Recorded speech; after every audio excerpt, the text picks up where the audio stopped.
आपको बता दें सुल्तानपुर में आज जो कोटेदार हैं वो लोग आंदोलन कर रहे हैं। कोटेदार के साथ साथ में ये देखेंगे दर्शकों की इनके हाथ में जो बायोमेट्रिक मशीन है जिससे फिंगरप्रिंट लगता है वो हाथ में लेकर आज आए हुए हैं। तमाम लोग यहाँ पर इकट्ठे हुए हैं। जिले के जो कोटेदार हैं इनकी समस्याएं लगातार ये जो है अपनी मांग को उठाते हैं, लेकिन आज ये किस लिए आया है आपको बताएंगे। लेकिन उससे पहले आपको बता दें कि हमारे साथ में ये जिला अध्यक्ष हैं जिनका नाम है, क्या नाम है सर? प्रेम प्रकाश यादव। ये प्रदेश स्तर के नेता हैं। क्या नाम होगा? क्या नाम होगा? मनोज दुबे, प्रदेश उपाध्यक्ष सस्ता गल्ला विक्रेता परिषद। क्या मांग है? आज मशीन लेके आ गए हैं आप लोग। हम लोग बहुत वर्षों से सरकार से, शासन से, प्रशासन से यही मांग करते आ रहे हैं हम लोगों का कमीशन आबलिक मानदेय बढ़ाया जाए, लेकिन सरकार किसी भी दिशा में हम लोगों को सुन नहीं रही है, जिससे मजबूर होकर के आज हम लोग जो है पूरे प्रदेश में हर जिले जनपद में एकजुट होकर के मुख्यमंत्री को संबोधित ज्ञापन प्रशासन के माध्यम से भेज रहे हैं कि हम लोगों की मांगों पर विचार किया जाए और कमीशन मिनिमम जो है 200 रुपए प्रति क्विंटल और मिनिमम मासिक आय गुजरात की तर्ज पर 20,000 रुपए किया जाए। जब गुजरात सरकार हमको मिनिमम 20,000 रुपए और कमीशन दे सकती है तो वही उत्तर प्रदेश सरकार क्यों नहीं दे सकती, जबकि वहाँ भी भाजपा की सरकार है और यहाँ पे भी भाजपा की सरकार। अरे महाराज वहाँ के प्रधानमंत्री हैं, हो सकता है कि कहीं ना कहीं की हमारे पास भी, हमारे यहाँ भी हमारे भावी प्रधानमंत्री योगी जी मौजूद हैं जो भविष्य में जो है प्रधानमंत्री की कुर्सी पाने वाले हैं। अरे ये तो बड़ा दावा है आप लोगों का। हम लोगों को यही आशा है कि हमारे प्रदेश का नाम रोशन होगा। तो आप लोगों की सुन नहीं रहे हैं, उसके बात करें आप प्रधानमंत्री भी बनाएंगे। देखिए केंद्र सरकार की योजना है वो पूरे राज्य में क्या पूरे इंडिया में होना चाहिए। अलग अलग भांतियां नहीं होनी चाहिए। कुछ राज्यों में 150 रुपये क्विंटल कमीशन दे रहे हैं, कुछ राज्यों में 200 दे रहे हैं, कुछ राज्यों में 250। अगर बात की जाए तो जिस तरह से आप आरोप लगा रहे हैं दोहरा चरित्र, एक तरफ तो गुजरात की बात कर रहे हैं जहां पर 200 रुपए प्रति क्विंटल कमीशन मिला जा रहा है और यहाँ पर अगर आप कह रहे हैं कि 90 रुपए हमको मिला जा रहा है। एक बात और जान लीजिए, देखिए 200 रुपए क्विंटल और वही अगर गाजियाबाद में आ जाए तो 90 रुपया क्विंटल।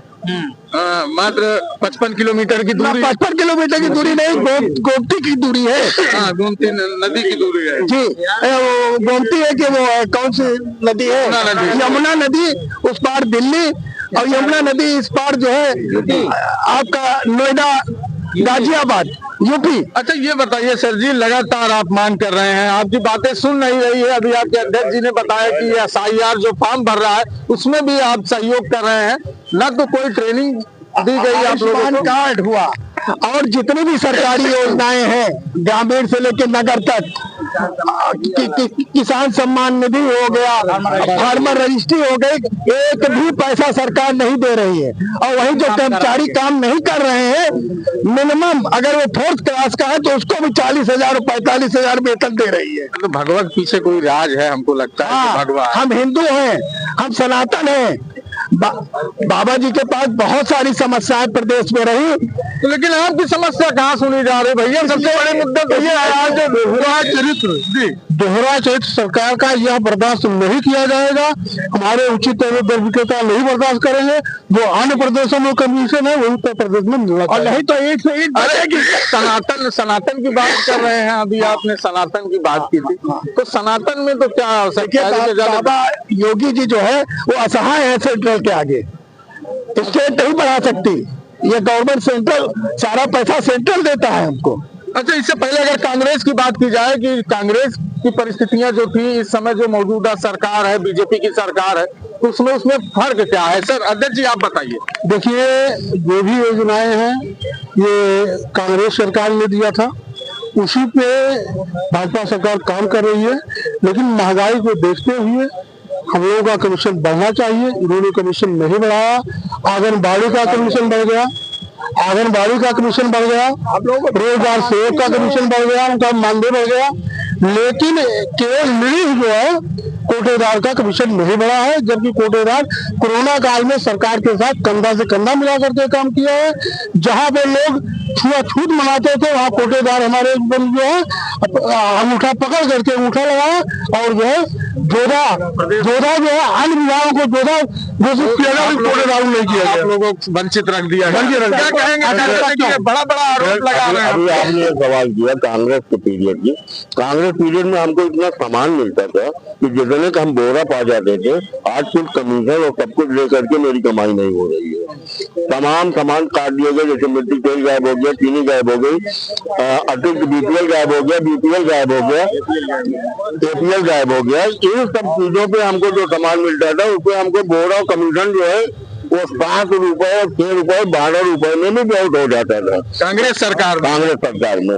आज वो सारी चीजें काट दी गई।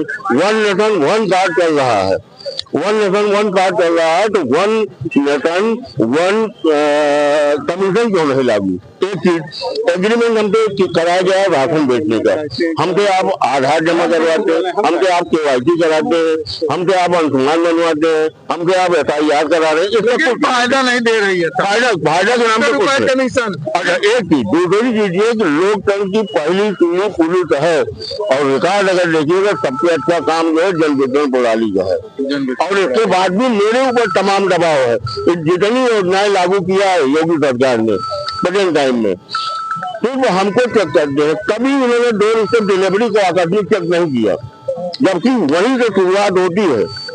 अगर हमको कम मिल रहा है तो कहाँ से मैं पूरा करूंगा, इसमें किसी का दिमाग नहीं जाता है। ऐसा लगता है कि जो है पूरा राशन ही गायब हो जाता है। 2 गज की दूरी बहुत जरूरी थी कोरोना काल में। टीटू भाई क्या कहेंगे कि आज पूरे जिले के कोटेदार परेशान है, कहीं सरकार की नीति की से परेशान है, तो इनका कमीशन दोहरा चरित बता रहे हैं कि कहीं 200 रुपए कुंटल है तो ये लोग उत्तर प्रदेश में 90 रुपए पा रहे हैं, और लगातार ये लोग आवाज भी उठाते हैं लेकिन इनकी अभी तक सुनी नहीं। सुनी इसलिए नहीं जा रही है कि ये सरकार अपने को तानाशाह मान के काम कर रही है, और जबकि इस सरकार के लिए हमारे कोटेदार संघ के सारे पदाधिकारी, हमारे सारे विक्रेता गण, सारे लोगों ने सरकार के साथ कंधे से कंधा मिलाकर चलने का काम किया, लेकिन उसके पारितोषिक के तौर पर इन्होंने आज तक कोटेदारों की व्यथा को कहीं सुना ही नहीं। कितनी भी हम लोग बातें करते हैं, कितनी भी बातें कहते हैं, इनके कोई न कोई अधिकारी आ जाते हैं, हम लोगों को झूठा आश्वासन मिलता है कि नहीं बस आप लोग यथास्थिति बनाए रखिए, हमारा सहयोग करिए और आपकी मांगों की हम लोग विचार करके आपकी मांगों को पूरा करेंगे। लेकिन ये सरकार हमेशा और हमेशा हम लोगों को ठगने का काम करती है, और इस बार आंदोलन हम लोग इस तरीके से करने जा रहे हैं कि जब तक ये सरकार हमारी मांगे नहीं मानेगी, हम लोग किसी भी तरीके से पीछे हटने वाले नहीं है। मशीन भी हाथ में लेके चले आए हैं, कह रहे हैं मशीन जमा कर देंगे, अब काम नहीं होगा। बिल्कुल जमा जो गरीब जनता है वो हाहाकार आ जाएगी, भूखा मरने लगेगी। अब गरीब जनता की जिम्मेदारी जितनी हम लोगों की है उससे कहीं ज्यादा इस सरकार की जिम्मेदारी है। हम लोग बाद में है, सरकार पहले है। अगर उसी जनता में हम लोग भी तो हैं, अगर हमारी बातें नहीं सुनी जाएंगी तो हम कोई इतनी बड़ी जिम्मेदार थोड़ी है कि हम इनकी बातें सुनेंगे। ये मेरी बात सुने, हम इनकी बात सुनेंगे, ये मेरा काम करेंगे, हम इनका काम करेंगे, हमारी बातें मानेंगे तो हम इनके साथ कंधे से कंधा मिलाकर चलने का काम करेंगे। आपके जो जिला अध्यक्ष हैं प्रेम यादव जी, उन्होंने बताया कि हमसे SIR का जो काम है वो भी बिना ट्रेनिंग के जो है सहयोग करना चल रहा है। SIR ही नहीं, सरकार का कोई भी कार्य, कोई भी नीति आती है तो उन सभी कार्यों में हम लोगों को सीधे तौर पर इन्वॉल्व कर दिया जाता है, बिना किसी बात के, बिना किसी उसके। ना तो हम लोगों को उस बात का कहीं कुछ मिलता है, ना कुछ दिया जाता है, और ना कोई ट्रेनिंग, ना कोई मीटिंग, बस केवल एक फरमान जारी कर दिया जाता है, जैसे तालिबानी फरमान होता है कि आप जाइए, इस काम में लग जाइए। तो हम लोग ये मजदूर मजदूर से भी ज्यादा हम लोगों की स्थिति बदतर होती जा रही है दिनों दिन। तो अब एकदम पूरी तरीके से अब जब तक पूरी तरीके से जब तक हमारी हम लोगों की मांगे नहीं मान लेंगे, हम लोग ये मशीन आज जिलाधिकारी महोदय के यहाँ जमा करेंगे और तब तक नहीं ले जाएंगे जब तक हमारी मांगे मान नहीं ली जाएंगी। धन्यवाद समय देने के लिए। दर्शकों, आपको बता दें कि जिस तरह से सुल्तानपुर के कोटेदार इकट्ठा होकर इन्होंने एक बड़ी अपील की है कि आज हम अपनी मशीन जमा कर देंगे, क्योंकि हमारी मांगे लगातार ये लोग अपनी मांग को लेकर जाते थे, अभी तक नहीं सुनी गई है। कुछ ही समय बचा हुआ है चुनाव को, 2027 में विधानसभा चुनाव होगा, लेकिन ये लोग अब ये नजर बनाए हुए हैं कि सरकार पर भी नजर गड़ी हुई है। लेकिन आपको बता दें कि अब ये आगे की क्या रणनीति होगी ये तो आपको बाद में दिखाएंगे, लेकिन उससे पहले बता दें कि आज सुल्तानपुर में जितने भी कोटेदार हैं वो अपनी मशीन लेकर आए हैं और मशीन ले जाकर डीएम के यहाँ जमा कर देंगे। इस पूरे वीडियो पे आपकी क्या राय है कमेंट करके जरूर बताएं।